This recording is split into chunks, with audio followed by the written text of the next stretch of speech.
Hello YouTube, my name's Marie, and today let's talk about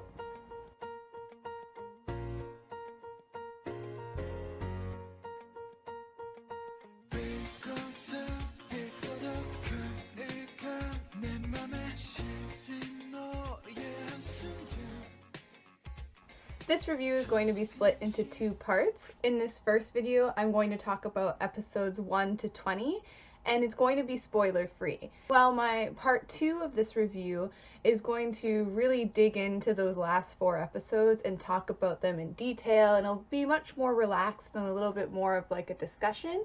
And while we're on the subject of spoilers, if you're sensitive, do not watch the video that goes with the end credits. I'm warning you right now, you're going to want to, you'll be tempted because it's so well edited and like it just grabs your attention instantly, but it does give away certain plot points that don't actually happen in the show until episode 12. So if you don't want to know anything, and if you like being surprised, just don't watch the end credits. Okay, so what is this show actually about? The series is set in a Chinese city in 1920-ish, I believe. It's never clearly stated, but by the close, I'm gonna guess it's 1920-ish. Now, what's important to note about this city is there are a lot of canals and waterways that hold both a spiritual and an economic significance to the people that live there. And as such, there's a branch of the police called the Water Salvage Team, I think, and they're responsible for clearing the water from any dead bodies.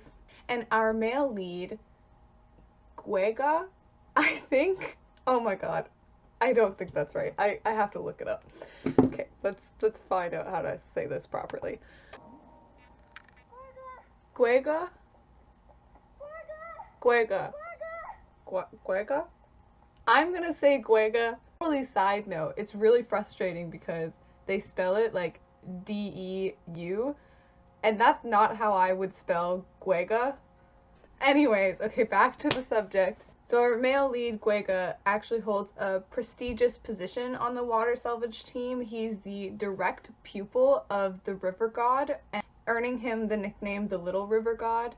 It's a really small character thing, but I quite like it. I like that nickname a lot, Little River God. But he's kind of like the best at what he does. He can hold his breath the longest, he's a great swimmer, and to become a pupil of the river god, you actually have to catch this ceremonial turtle, and he's the only one that's done it for a long time, and you know, that's why he's the only pupil. And during one of these turtle catching ceremonies, our second male lead's father, I don't remember his name, I'm calling him just second male lead. His father is found at the bottom of the river tied to a statue, obviously dead. This sets our two male leads off on an investigation to uncover the circumstances around his father's murder, and they're helped along by this eccentric, childlike sorceress and also a really intelligent journalist. And they quickly find out that this murder has a little bit more going on behind it. It's a little bit more sinister. It's kind of like a plot going on behind the shadows. Now, the first thing I'm going to talk about is the atmosphere in this show, and it's got great atmosphere.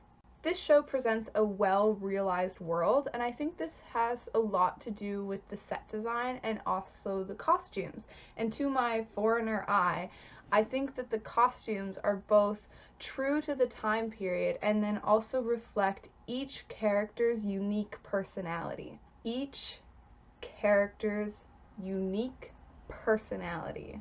That's really high praise, and I don't give it out lightly. Each cast member has a purpose to the story, and they have a distinguishable character trait, and although everyone is really fantastic to watch, and I can tell that they have, you know, a history and like lives outside of the show, so, you know, they feel real, it's the male leads that the writers truly shine. As entertaining as these characters are separately when they work alone, the show is at its best when the two male leads are together and solving issues together. And I think that's because they're opposites. They're foils for each other. Guega represents tradition and mystic knowledge, while our second male lead is a modern man of science. And being true to life, these two opposite but equally valid perspectives clash at first, but then eventually they form a partnership and a friendship, and I loved it. I really liked that message that if traditional values and modern technologies work together, then problems can be overcome. As sappy as that sounds. Now, the only secondary character I'm going to talk about is the eccentric childlike sorceress, although there are several others that do make an impression, but as it is already, this video is going to be long. I was drawn instantly to her and her bubbly, unapologetic personality. She's a character that seems to really know herself and not give a crap about what anybody else thinks of her. She's just gonna be her, and I'm drawn to those people. But seeing as she's somewhat of a secondary character, she's an important secondary character, but she is still below the two male leads, I can't help but be hyper aware of how Guega treats her. He treats her like this annoying little sister that he can't shake, and that put me as the viewer in a weird position because I liked her so much and I wanted to be invested in her, but then seeing how a lead, a star, treated that character, it made me feel like I should not like her as much as I do and maybe like step back, like maybe she's not going to be as important as I want her to be. Does that make any sense?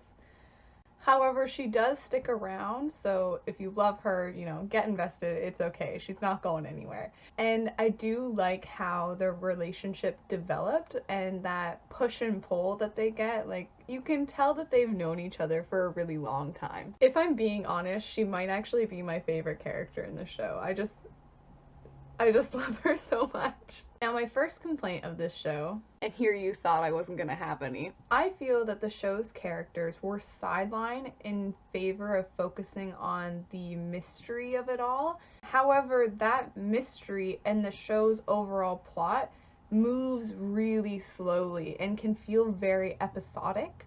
It's definitely not a binge-worthy show. I've been watching Tientsin Mystics for about 2 months now, and I'm only 20 episodes in. Like, usually if it takes me that long to watch a show, I do abandon it.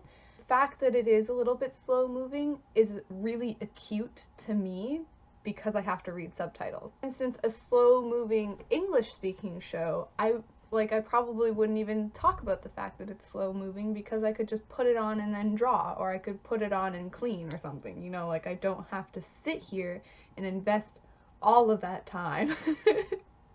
Also, the show's villains are really disappointing. Hell, the name of the group itself, it feels like it's ripped straight from a Saturday morning cartoon. And somebody please tell me if the translator just got super lazy or if it's actually called Ancient Evil Gang. Really? You can't be more creative than that?